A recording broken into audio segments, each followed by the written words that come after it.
So what's the first thing to do? Like, where do I begin? I'm looking at a map, or even before the map, or where do I begin to create a meaningful strategic project? That's actually a very good analogy, because what I talk about is strategy as a journey that has no destination. So the first thing you want to do is create a roadmap, and understanding that this roadmap appreciates the uncertainty of that journey. It's not just a drive in the park. It is over uncertain terrain, so that roadmap is more like a topo map. So start with, what is my strategic model? What is it that I want to have my business look like to my customers, my business look like to the marketplace, to my business look like to the people within the business? So create that strategic model as a starting point, and then take the next step and say, okay, to deliver on that model, let's explore what I might need to do to shape my business in a different way. How do I get from where I am now to that model, which might be a little ethereal, may not have absolute shape to it. It's more hazy on the horizon kind of thing, but what are the steps I need to start taking? So let's start to explore the first part of that terrain, if you will, so I know what direction to head in.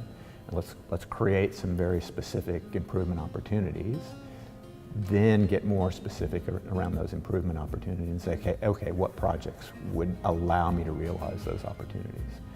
What could I be doing as stepwise as possible to take a step toward that opportunity? And maybe the first step is, let's understand the opportunity. Maybe the first step is, let's do an experiment. Maybe the first step is, I need to change something foundational about my business before I can even approach that. So starting to get very specific, what's the step? The journey of 1,000 miles begins with a single step. It's really understanding, what does that journey look like? What is the bit that I can see of it now start to take some shape around? And now what steps do I begin to take?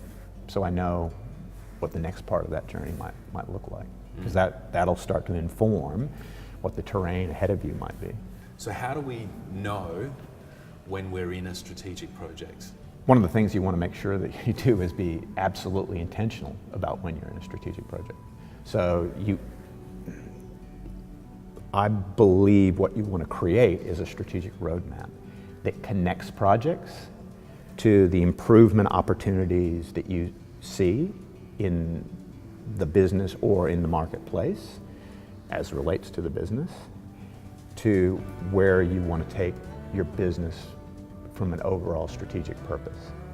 So you want to create this continuum between high-level strategic objectives, the improvements that will deliver on those objectives, and the projects that drives those improvements. And you want to be very, very specific about understanding how those things connect together, take those projects and prioritize them around what best delivers those strategic outcomes and what is the most important steps to be taking today based on what I know about the marketplace, what I know about my business, what I know about my customers. So you want to be absolutely intentional about knowing this is a strategic project, but also how does it connect to purpose? How does it connect to where we want to take the organization? So in every organization, it's made up of many different people. Some are going to be very interested and intrigued with the idea of a new project or a strategic project or a constellation of projects that serve a higher intent. Some of them aren't going to be so enthusiastic about this idea. How do you approach, or how do you get buy-in from people to this idea? So I think one of the things that we want to appreciate is that people fundamentally want to be a part of something larger than themselves.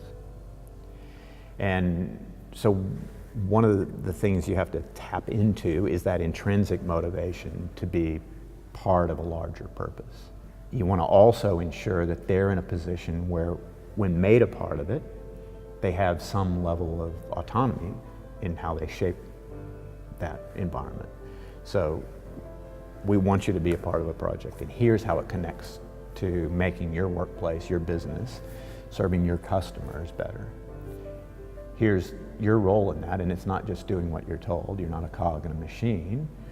You have some autonomy in bringing your knowledge, your experience, your expertise to that world.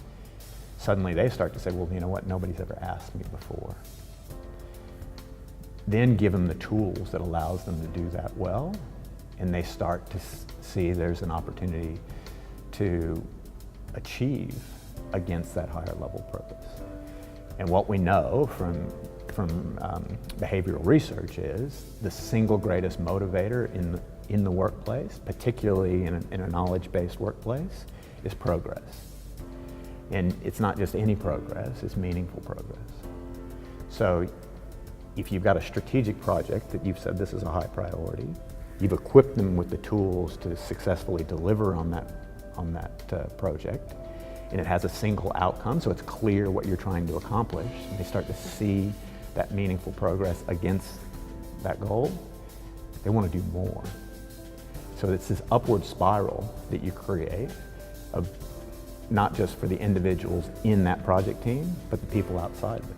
Oh, so those guys, they did some good stuff. They made a difference. I want to be a part of that. They made a difference to my world, perhaps. And next time, I want to start to make a difference to my world. So you can start to create this upward spiral that Dr. Teresa Amable describes as an upward spiral of creativity, productivity, and collaboration. Progress breeds the desire to make more progress. So even small wins that are meaningful wins make people want to have more small wins. And it makes people outside of that circle want to be a part of the circle. And so it's this drip by drip, step by step upward spiral that you want to create that starts to bring people into that engine, if you will, that drives the business forward.